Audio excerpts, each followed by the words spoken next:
What's up, nature lovers? This is Skillet with Surrounded by Nature, SD, where nature is a lifestyle. Today, we're going to be doing a little home tour of my house. I'm going to show you some of my reptiles, some aquascapes, some ecosystems, some rare plants that we refer to as pachyforms, which I hope you watched in episode 1. If not, go ahead and give that a watch. Why don't you guys follow me into my house? Hope you enjoy our episode. Let's go.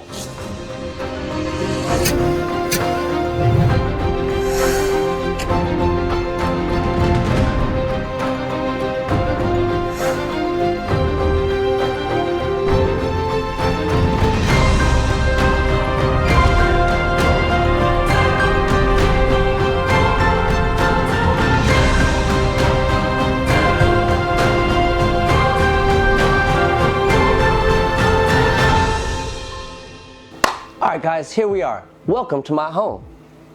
First thing I'm going to show you is this Exoterra 36 by 1836 paludarium. For those of you who do not know what a paludarium is, that is something that contains an aquatic and terrestrial side, right?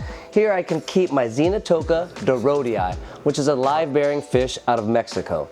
On the terrestrial side, I have some gold dust day geckos and just common anoles. This is just something I keep as a showpiece in my downstairs living room, something that kind of always has something constantly going in it. The plants are doing amazing. The Zoomed fogger does its job, right? This is something I think that if you want something incredible in your house as a showpiece, a paludarium is definitely something very unique.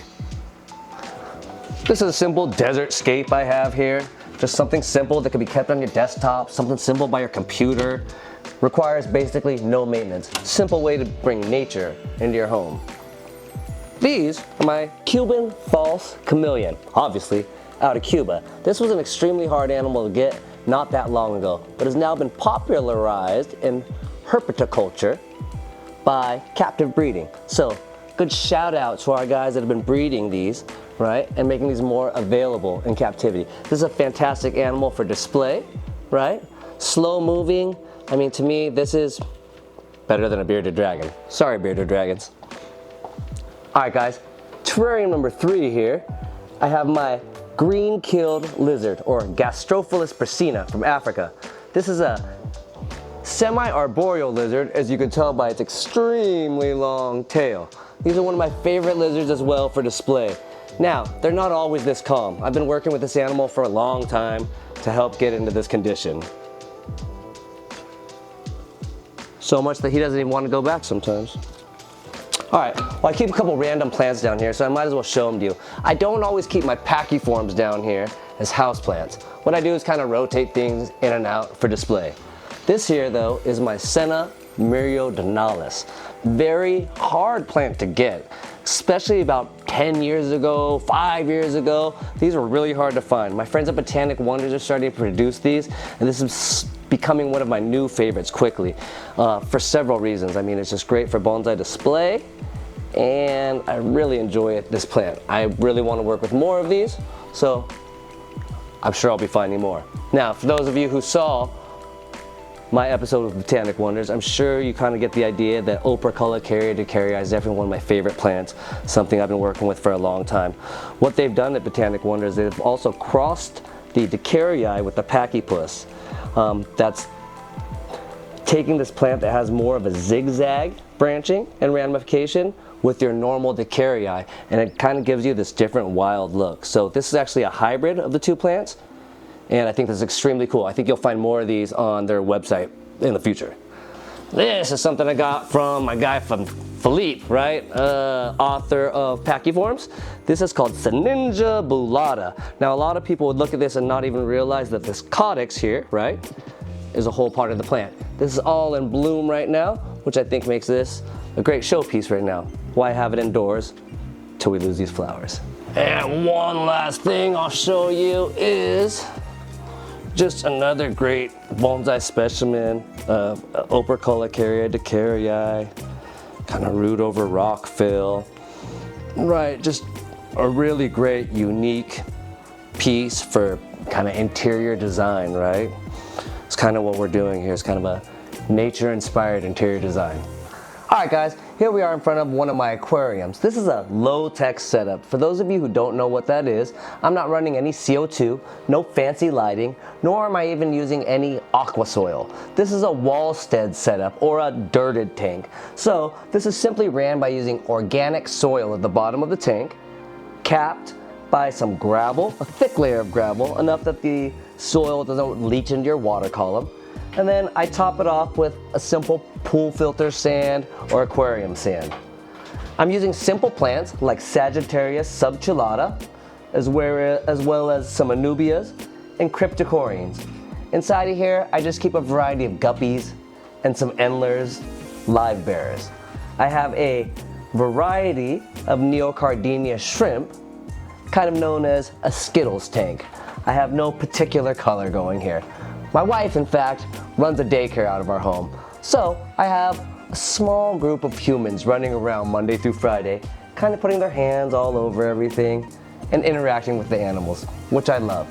So I keep things pretty easy here. Guppies are a great animal, a great beginner fish, a great fish for advanced hobbyists as well. I love this simple setup and it requires very little of my time. This is kind of just a fancy vase. For those of you who are into aquascape, you might know of the company DOA, D-O-O-A, or the ADA version of their Paludarium line. It's very hard to get this Takashi Amano stuff here in America, and let's be honest, it's very pricey. This is kind of a knockoff of that Neo Glass Air, what they call it. So it has this kind of invisible floating bottom, and in here I just have a simple plantscape, just something to add a touch of nature to your home. Alright, so this rack features all terrariums by my friends over at ZooMed. ZooMed has been a cutting side on the reptile hobby scene since the 70s. When they came out with these naturalistic terrariums, it was a game changer for the hobby. Alright, what I have here is another paludarium. These house some of my leucistic Spanish rib newts that I got from my friend, again, Philippe de Vaugelet. So these are a fantastic addition to the hobby, and anyone who wants some kind of funky something for aquatics that's kind of in the reptile world, I really suggest trying to find some of these Spanish rib newts. I do this in this ZooMed terrarium where I just kind of have my terrestrial plants. I also keep a group of mourning geckos in here. I will tell you guys, if you decide to keep mourning geckos in one of these, be careful for all the little gaps because they're so tiny. Every once in a while I find one running around my house. Speaking of tiny, I'm gonna keep giving shout outs. This one goes to my guy Armin at Herptime. Armin has been captivating the scene with micro geckos. Again, shout out to micro geckos, as one of the guys who started first breeding these and popularizing these. You can find him on Instagram. And then again, Armin has just done a great job bringing you a variety of micro geckos that used to not be in the hobby. So in each of these, I hold different groups of micro geckos. I'm honestly not going to get into them. They're so small, they're hard for me to get out. Again, shout out to Armin. It's a lot of work. Anytime you see him doing videos with his micro geckos, that's a lot of work for him to do. And maybe we'll get onto that at another time. Maybe I'll get you a little B-roll of these guys when I can. I do want to show you my Urodactylodes villardii. Urodactylodes villardii, for those of you, if I said that too fast. This is what's a common name for it? A Bauer's false gecko, chameleon gecko they call it. I'm sorry, I do not like common names, but in America, we do use them. This is just a lone male I have that was actually given to me. It was really skinny when I got him, and I've been trying to put weight on him. But it is one of my favorite geckos. I mean, these have been one of my favorite geckos since I first got them. Gosh, again, I got my first one from Philippe 15 years ago or so. He probably gave me my first male, and then eventually I got a female and I started breeding these.